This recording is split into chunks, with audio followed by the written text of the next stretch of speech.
Hi, my name is Officer Eugene Mackey with the Fallcroft Police Department. On the night of November 15th, around approximately 10:30 at night, myself and Officer Tommy Kessler and Officer John Walsh were at the Pacific Pride gas station on Hook Road when a call came out for a shooting in our neighboring town, Darby Township. I am Officer Mummo, Sharon Hill Police Department, Delaware County, Pennsylvania.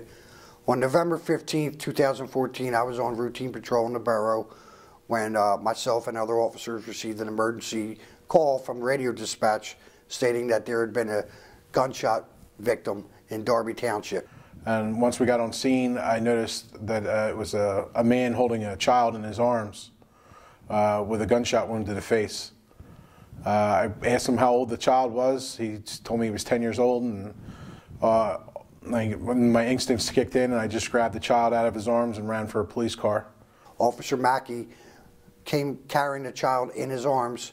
At that point, I opened up a car door, a Fallcroft police car, and we got the child in the back seat of the car. I asked Mummo to get in the back seat with the child, and that I was going to drive to the hospital.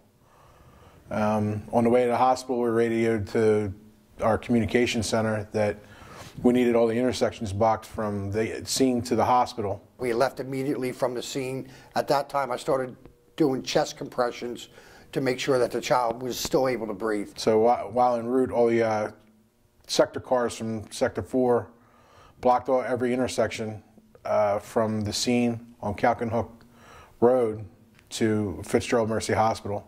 He appeared to be lifeless or unconscious at that time. His breathing was shallow and his eyes were open.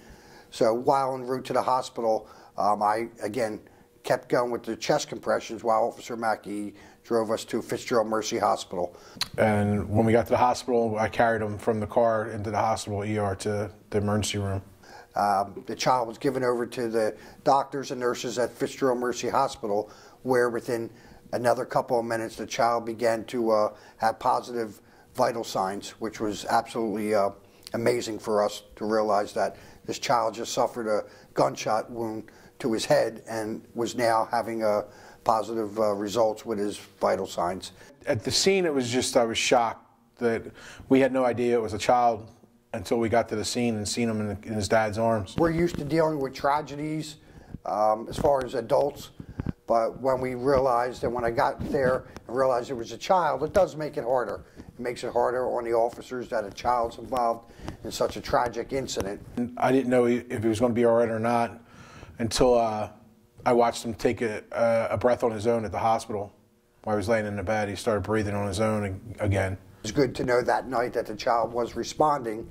The Children's Hospital people, ambulance crew came out, which do a wonderful job. They came immediately up to the hospital and were able to transport the child from Fitzgerald Mercy back to Children's Hospital. The care that he got was phenomenal. It was a great team effort. We got him from the scene, from the initial call, to the hospital in under 4 minutes. We brought the child toys, check on his parents. I was there 2 days ago, I believe, and he's out of his, he's off the ventilator. He's moving around on his own.